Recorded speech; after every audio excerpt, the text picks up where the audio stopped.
अमरीकी सदर Donald Trump का कहना है कि ईरान के साथ मुजवजा मुआहदे पर अमरीका अभी मुतमईन नहीं। ईरान के साथ मुआहदा अभी हतमी मरहले तक नहीं पहुंचा। ईरान डील करना चाहता है लेकिन वो किसी कीमत पर एटमी हथियार नहीं रख सकता। सदर ट्रंप ने कहा कि ईरान को इंतहाई अफजुदा यूरेनियम तर्क करने के बदले पाबंदियों में नरमी नहीं दी जाएगी। ट्रंप ने कहा कि ईरान का ख्याल था कि वो इस मामले को लटकाकर उन्हें थका देंगे। ईरान मुआहदा करना चाहता है, ईरान के पास दूसरा कोई रास्ता नहीं है।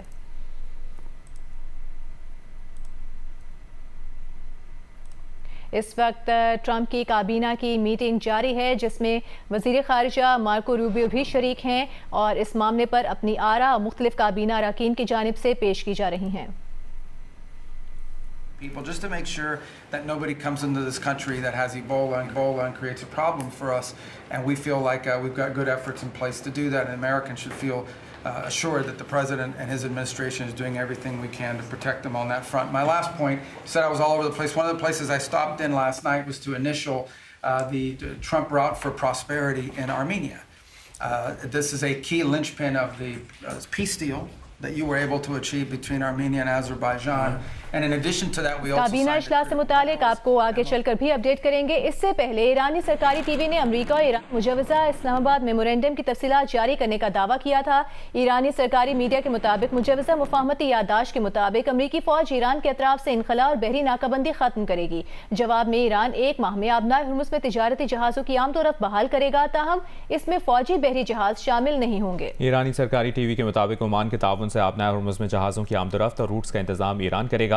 60 रोज़ में हतमी मुआहदा तय पा जाने पर उसे अक़वाम मुत्तहिदा सलामती काउंसिल की पाबंद करारदाद की शक्ल दी जाएगी।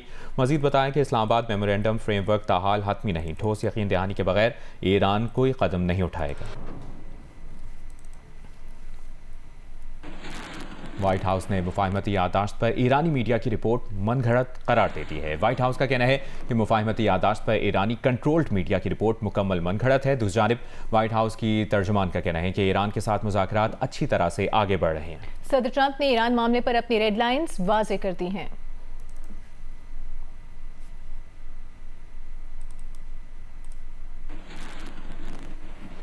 ईरान के सुप्रीम नेशनल सिक्योरिटी काउंसिल के नायब सेक्रेटरी अली बाकरी ने कहा है कि ईरान और अमेरिका के दरमियान आबनाए हुर्मुज़ खोलने से मुतालिक अभी तक कोई मुआहदा नहीं हुआ। मॉस्को में बैनुल अक़वामी सिक्योरिटी फोरम के मौके पर गुफ्तगू करते हुए उन्होंने कहा कि ईरान और ओमान आबनाए हुर्मुज़ से जहाज़ों की आमदोरफ्त के लिए नए तरीक़ेकार पर मुज़ाकरात कर रहे हैं। अली बाकरी ने मज़ीद बताया कि ईरान और अमेरिका के दरमियान बिलवास्ता राब्ते जारी हैं, ताहम ईरान के अफसूदा यूरेनियम के ज़खायर मुज़ाकरात के एजेंडे में शामिल नहीं।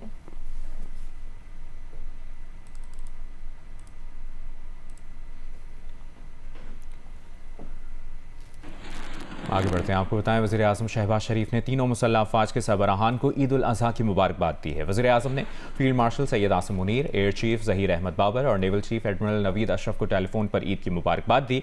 वज़ीर आज़म ने मुसल्लह अफ़वाज की पेशावराना सलाहियतों, कौमी सलामती के लिए खिदमात और कुर्बानियों को खिराज तहसीन पेश करते हुए कहा कि कौम को अपने बहादुर सिपाहियों, अफ़वाज पाकिस्तान की गैर मुतज़लज़ल वाबस्तगी और कुर्बानियों पर फ़ख्र है। वज़ीर आज़म ने मुल्क की सलामती, तरक्की और खुशहाली के लिए दुआ की। वज़ीर आज़म ने ईद के मौके पर फ़राइज़ अंजाम देने वाले अफसरान और जवानों को खिराज तहसीन पेश किया। चीफ ऑफ डिफेंस फोर्सेस और सर्विसेज चीफ्स ने भी वज़ीर आज़म की ईद की मुबारकबाद और नेक तमन्नाओं पर शुक्रिया अदा किया। सर्विसेज चीफ्स ने वज़ीर आज़म और पूरी कौम के लिए ईद उल अज़हा की खुशियों, अमन और खुशहाली की दुआ की। उन्होंने इस आज़म का इयादा किया कि अफ़वाज पाकिस्तान वतन के दिफा और सलामती के लिए हर वक्त तैयार हैं।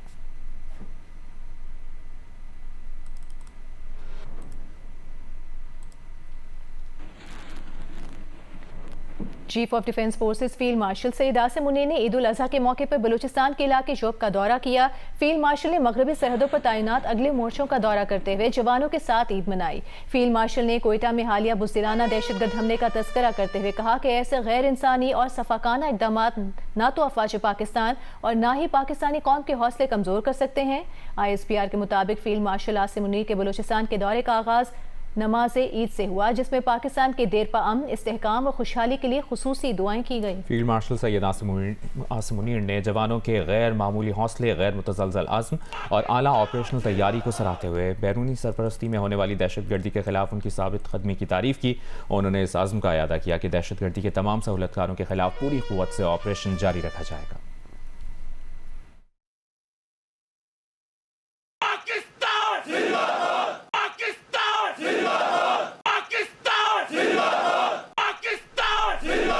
आपको बताएंगे वजीर आजम शहबाज शरीफ को ईरान के सदर मसूद पेज़ेश्कियान ने टेलीफोन किया है। वजीर आजम हाउस के एलामी के मुताबिक दोनों रहनुमाओं की तकरीबन 30 मिनट तक गुफ्तगू हुई। ईरानी सदर ने अमन के क़याम की कोशिशों में पाकिस्तान के अहम किरदार को सराहा। ईरानी सदर ने अमन कोशिश पर वज़ीर आज़म और फील्ड मार्शल सैयद आसिम मुनीर का शुक्रिया अदा किया। गर्मजोश और दोस्ताना गुफ्तगू के दौरान दोनों रहनुमाओं ने एक दूसरे को ईद की मुबारकबाद दी। दोनों रहनुमाओं ने मुस्लिम उम्मा को ईद उल अज़हा की मुबारकबाद दी और नेक तमन्नाओं का इजहार किया।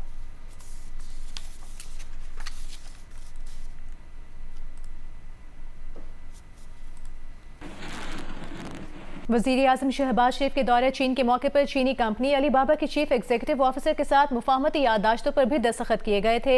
इस मौके पर चीनी कंपनी अलीबाबा के चीफ एग्जीक्यूटिव ने वज़ीर आज़म शहबाज शरीफ की तारीफ करते हुए कहा कि हमने अभी अभी शहबाज स्पीड का तजुर्बा किया है। ईद उल अज़हा का मौका हो और कराची खाने में पीछे रह जाए, ये सोचना भी मुश्किल है। कराची में जायके के दिलदादा हंटर बीफ, चटपटी रान और सालिम बकरा बनवाने के लिए मखसूस दुकानों पर पहुंच गए। हंटर बीफ होता क्या है, ये बता रहे हैं कराची से नुमाइंदा जियो न्यूज़ वकास आलम अंगारिया। कराची के खानों का मुकाबला पाकिस्तान में कई शहरों से किया जाता है, लेकिन कराची के खानों का एक मुनफरद सा जायका है और इसकी सबसे बड़ी मिसाल कराची में पॉपुलर हंटर बीफ है। शिमला से आई ये रेसिपी कराची आई और कराची आने के बाद कराची की ही होके रह गई। पूछते हैं कि हंटर बीफ होता क्या है और बनता कैसे है। अच्छा, ये हंटर जो नाम है, ये हंटर नाम की वजह क्या है, किसने नाम डाला इस गोश्त के साथ? क्या हंट करते हैं, करते क्या है आप? होता ये कच्चा गोश्त होता है, हंटर करते हैं, पहले इसको हंटर ही होता है, उसको फिर स्टीम करते हैं, फिर उसमें मसाला लगाते हैं। 2-3 दिन रहता है मसालों के अंदर, चौथे दिन बन के आता है बाहर। आपने देखा कि हंटर बीफ का नाम भी चूँकि सिर्फ जायका नहीं बल्कि एक पूरी टेक्निक का नाम है और इस टेक्निक की बदौलत ही कराची में जो ये हंटर बीफ है वो दिन ब दिन मकबूल है। पाकिस्तान भर में तो शायद खानों की एक अपना टेस्ट हो, अपना स्वाद हो, लेकिन जितना सीरियस कराची वाले खानों को लेते हैं शायद ही कोई ले। जी, लाहौर में ईद उल अज़हा पर रिश्तेदारों और दोस्त अहबाब की दावतों का सिलसिला जारी है। बड़ी तादाद में शहरी अपने मेहमानों की तवाज़ुन के लिए रान रोज़ कराने पहुंचे हैं। इसकी तफसील बता रहे हैं नुमाइंदा जियो न्यूज़ जाहिद शेरवानी। ईद उल अज़हा का पहला दिन है आज। जिंदादारान लाहौर ने कुर्बानी की, दोस्तों को पहले ईद मिले, रिश्तेदारों को ईद मिले और उसके बाद गोश्त तकसीम किया। गोश्त तकसीम करने के बाद अब अपने खाने की तरफ तवज्जो दी है और उन्होंने कुर्बानी के बाद राने जो उनकी हैं वो रोस्ट कराने के लिए अब उन्होंने बाज़ार का रुख किया है। इसी ज़रूरत को मद्देनज़र रखते हुए लाहौर में जगह जगह रान रोस्ट करने के लिए बाकायदा तौर पर काउंटर बनाए गए हैं होटल वालों ने। यहाँ पर हम लक्ष्मी चौक पर मौजूद हैं जहाँ पर राने रोस्ट करने के लिए बड़ी तादाद में लोग यहाँ पर आ रहे हैं और एक रान आज आप दी जा रही है, तो वो तकरीबन 12 से 13 घंटे बाद उन्हें ये रोस्ट रान मिलेगी। ये सिलसिला 3 दिन तक इसी तरह जारी रहेगा और जिंदादारान लाहौर जैसे कि अपने खानों में बड़े मशहूर हैं और इसी को मद्देनज़र रखते हुए राने भी वो बाहर से रोस्ट करवाते हैं। कहा कि इस बकरा ईद का जो मज़ा है उसको दोबारा किया जाए। जी, वज़ीर आज़म शहबाज शरीफ को ईरान के सदर मसूद पेज़ेश्कियान ने टेलीफोन किया है। ईरानी सदर ने अमन के क़याम की कोशिशों में पाकिस्तान के अहम किरदार को सराहा है। ईरानी सदर ने अमन कोशिश पर वज़ीर आज़म और फील्ड मार्शल आसिम मुनीर का शुक्रिया अदा किया। वज़ीर आज़म शहबाज शरीफ ने कहा कि फील्ड मार्शल सैयद आसिम मुनीर ने ख़ित्ते में अमन के लिए अनथक कोशिशें की हैं। अमन मुआहिदा जल्द तय पा जाएगा और ये ईरान के वक़ार और इज़्ज़त नफ्स के मुताबिक हो। वज़ीर आज़म शहबाज शरीफ ने कहा है कि फील्ड मार्शल सैयद आसिम मुनीर ने ख़ित्ते में अमन के लिए अनथक कोशिशें की हैं। अमन मुआहिदा जल्द तय पा जाएगा और ये ईरान के वक़ार और इज़्ज़त नफ्स के मुताबिक होगा।